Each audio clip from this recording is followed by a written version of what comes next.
All right, let's dive into I gotta say, one of the most talked about presidencies in recent history, Donald Trump. It seems like even now we're still trying to unpack it all, right? Yeah, and we're going to try to do just that today using this chapter. It's called Presidency, Policies, Achievements, and Scandals. Interesting title. Right. And it's from, well, we don't know the full book, but just from that chapter title, sounds like it's going to be a wild ride. Definitely. And I think what's so interesting about revisiting this era is, like you said, it's still so relevant today.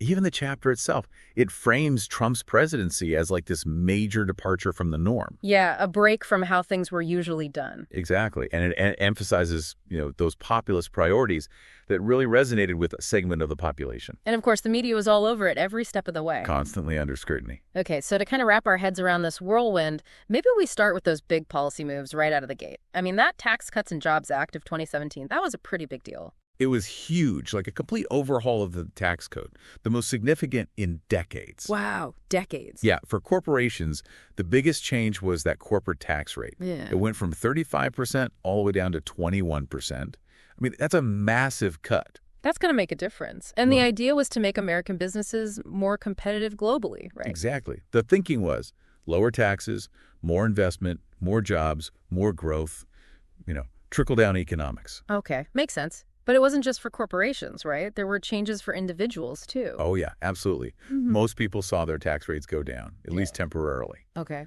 And the standard deduction, they almost doubled it. Plus, a big increase in the child tax credit. So put more money in people's pockets. Yeah, the goal was to stimulate the economy. Sounds good on paper. But I'm guessing not everyone was on board with this plan. Of course not. There were plenty of critics. Some argued that the wealthy would benefit the most. Yeah, the classic argument against tax cuts. Right. And there were concerns about the national debt. Cutting taxes means less revenue coming in. Which means more borrowing. Exactly. And some people questioned whether those promised wage increases in new manufacturing jobs would actually materialize. Would it really trickle down? Right. So the long-term impact, a bit of a mixed bag. What else did they tackle policy-wise? Well, deregulation was a big focus for the Trump administration, like a major push to reduce regulations across the board. Interesting. From environmental protections to the financial sector, even healthcare. They wanted to cut what they saw as red tape. Basically, make it easier for businesses to operate. Exactly. And their argument was that less regulation would lead to more innovation, more efficiency, boost the economy. I can see the appeal of that, but I imagine that also raised a lot of red flags for some people. Absolutely. While businesses might cheer for less regulation, there are always concerns about what that means for safety, for consumers, for the environment. When does cutting regulations go too far? Yeah, it's like a balancing act. Yeah. Too much regulation can stifle businesses, but too little can put people at risk. Exactly. Finding that balance is the challenge. It really is.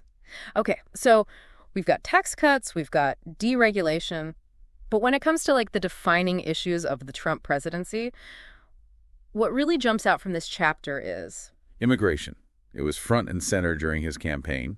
And his policies in this area, well, let's just say they were some of the most impactful and controversial of his entire presidency. Yeah, it seems like everything he did on immigration was met with strong reactions. The travel ban, the family separations at the border, the whole battle for funding the border wall. It's a lot to unpack. And each one deserves its own, deep dive. The travel ban, that was right at the beginning, wasn't it? Yeah, right away. It restricted travel from several Muslim-majority countries, and it immediately faced legal challenges, protests. It was a very controversial start. Then there was the family separation policy, separating migrant children from their parents at the border. I mean, that sparked outrage globally. It was a humanitarian crisis. And, of course, who could forget the wall? It became such a symbol of Trump's presidency. And that fight with Congress for funding, it went on forever, didn't it? It did. It even led to the longest government shutdown in U.S. history. Wow. And in the end, he ended up diverting military funds to build sections of it. Yeah, which, again, prompted more legal battles. It was a constant struggle. Okay, so a lot of back and forth, a lot of strong opinions on all sides. From there, the chapter shifts gears a bit to look at Trump on the world stage. And his foreign policy was really guided by that America First philosophy. Which, in practice, meant... Well, it meant a lot of things. There was a real skepticism of traditional alliances, a more, let's say, friendly approach towards certain authoritarian leaders. Interesting. And of course, there were those withdrawals from several major international agreements. Yeah, I remember that being a big deal. Like, which ones are we talking about? Well, the Paris Climate Accord was a big one. Right. The Iran nuclear deal, and even the Trans-Pacific Partnership, a huge trade agreement. So a lot of stepping back from the global stage. In a way, yes. But at the same time, he was very engaged in certain ways. Like, he took a hard line with NATO allies, demanding they contribute more financially. Okay. But then, on the other hand, you had those high-profile summits with leaders like Putin in Russia and Kim Jong-un in North Korea. Yeah, a very different approach to diplomacy, that's for sure. And speaking of different approaches, while there were those tense moments with some world leaders, the chapter does point to the Abraham Accords as a genuine win for Trump on the international stage. Yeah, the Abraham Accords, that was a significant achievement. It normalized relations between Israel and several Arab nations. Even his critics acknowledged that was a big deal. Okay, so bright spot. It was. Of course, it wasn't all smooth sailing. This was also the period where we saw the targeted killing of Qasem Soleimani. The Iranian general. Right. And that dramatically escalated tensions with Iran. So it was this constant back and forth between, diplomacy and military action. Nobody really knew what to expect next. Sounds like a roller coaster. And let's not forget those trade wars, especially that big one with China. Oh, yeah, the trade wars. Trump really believed in using tariffs, those taxes on imported goods, as a weapon in trade negotiations. Yeah. He called himself Tariff Man. Really? Tariff Man? Yeah, seriously. So we saw these tit-for-tat tariffs between the U.S. and China, which really created a lot of uncertainty in the global markets. They did eventually reach some agreements, but those underlying tensions, those never really went away. And then there was also NAFTA, right? The North American Free Trade Agreement. He talked a lot about renegotiating that. He did. He called it the worst trade deal ever. Oh, wow. But in the end, it was replaced with the USMCA, the United States-Mexico-Canada Agreement. It brought some updates, but it wasn't the radical overhaul he had initially promised. Okay, so a mixed bag on the trade front, too. But before we move on, I do want to circle back. Because amidst all the chaos and the controversy, this chapter claims there were some genuine, maybe even surprising successes during Trump's presidency. There were, yeah. And one that really stands out, especially given the hyper-partisan environment at the time, was the First Step Act. This was a bipartisan effort aimed at criminal justice reform.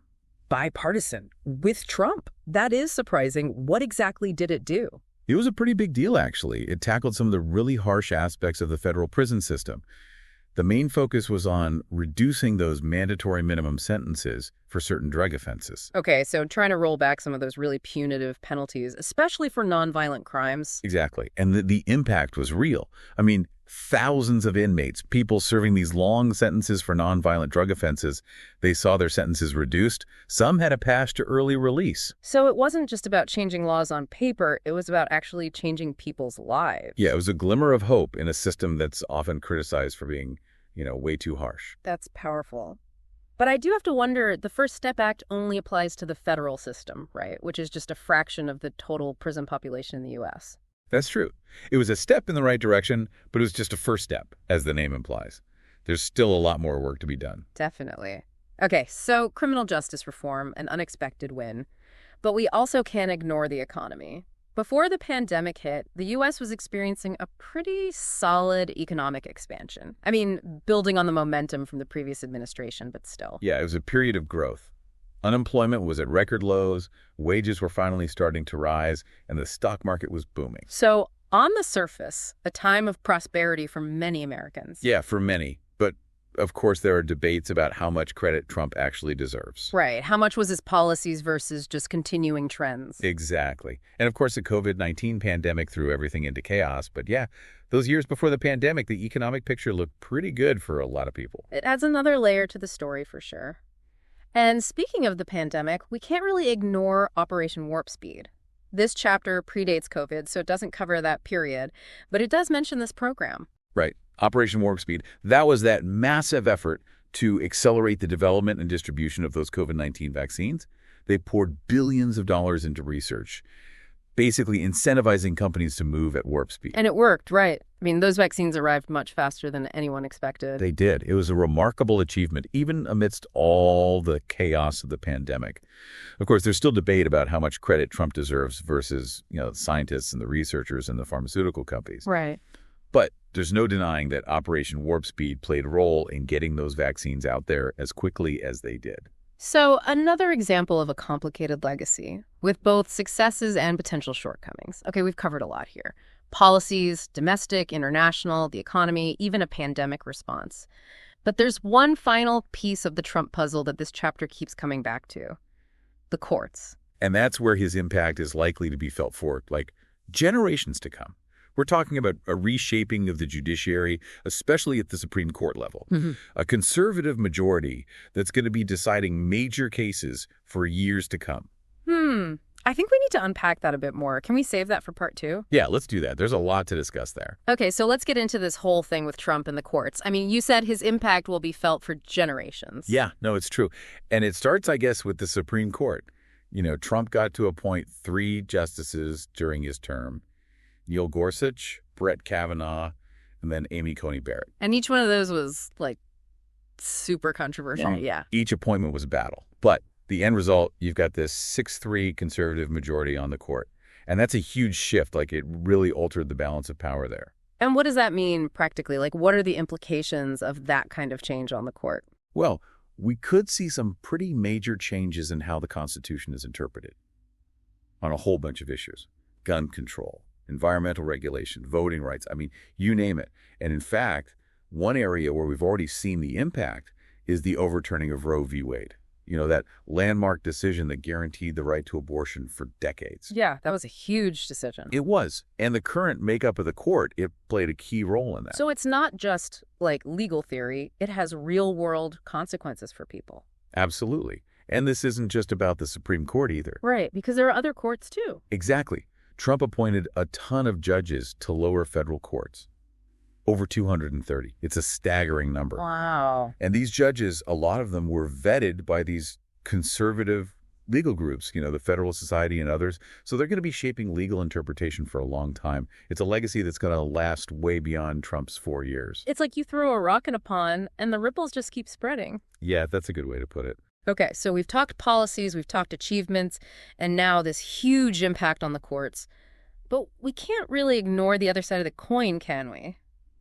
The scandals. Yeah, that was a pretty turbulent time, to say the least. I mean, you think about it, the Russia investigation, the Ukraine scandal, Trump's personal conduct, all of it was under a microscope. It felt like there was a new scandal breaking every week. Yeah, the media was having a field day. So let's try to break it down a bit. I mean, that Russia investigation, that one just seemed to hang over Trump's entire presidency. What were the main points of that? Well, the big question was whether the Trump campaign had colluded with Russia to interfere in the 2016 election. Right. Did they or didn't they? Well, that's what Special Counsel Robert Mueller was appointed to figure out. And his report, it didn't find enough evidence to prove a criminal conspiracy, definitively. Yeah. But it did outline all these contacts between Trump campaign associates and Russian individuals. So it's pretty damning. So not exactly a clean slate for Trump. No, not really. And the Mueller report also raised questions about whether Trump himself had obstructed justice, tried to interfere with the investigation, which of course just fueled the debate even more. Okay, so lots of questions, lots of smoke, but maybe not enough fire for a conviction. Yeah, that's one way to put it. And then there was the Ukraine scandal, which led to Trump's first impeachment. Can you remind us what that was all about? So the Ukraine scandal, basically it revolved around allegations that Trump had pressured Ukraine to investigate Joe Biden. His political rival. Exactly. And he was doing this while withholding military aid to Ukraine. So the idea was that he was using his power as president to, dig up dirt on a political opponent. Pretty serious stuff. It was. And the House of Representatives, they impeached him on charges of abuse of power and obstruction of Congress. But then the Senate, they acquitted him on both charges. Yeah, it fell along party lines, right? Pretty much. Yeah. But the whole process, it really highlighted how divided the country was. And it sparked all these debates about what the limits of presidential power are. Okay, so another huge moment in Trump's presidency. But we also can't forget about, all of the stuff around his personal conduct, his behavior. Yeah, there were those allegations of sexual misconduct, his rhetoric on social media, which was often, let's just say, inflammatory. He definitely pushed the boundaries. Like, what's considered acceptable behavior for a president? He did. I mean, he challenged a lot of conventional norms, and his use of social media to communicate directly to the public, bypassing traditional media, that really changed the game. It changed how politicians communicate, how we talk about politics. Okay, so we've got policies, both domestic and international, economic trends, successes, failures, and now scandals. It's a lot. What's the overall takeaway here? How will history judge the Trump presidency? That's the million-dollar question, isn't it? And I think historians are going to be debating that for decades to come. Yeah. I mean, this chapter we've been looking at, it presents a pretty mixed bag. You've got some real accomplishments and then some really deep controversies. So on one hand, you've got the tax cuts, the conservative judges, the economic growth. But on the other, you've got those strained relationships with allies, the trade wars, the divisive rhetoric. Exactly. And his presidency is still so hotly debated. You've got his supporters who praise him. You know, they say he was bold, he was effective. And then his critics, they say he was reckless, he didn't respect democratic norms.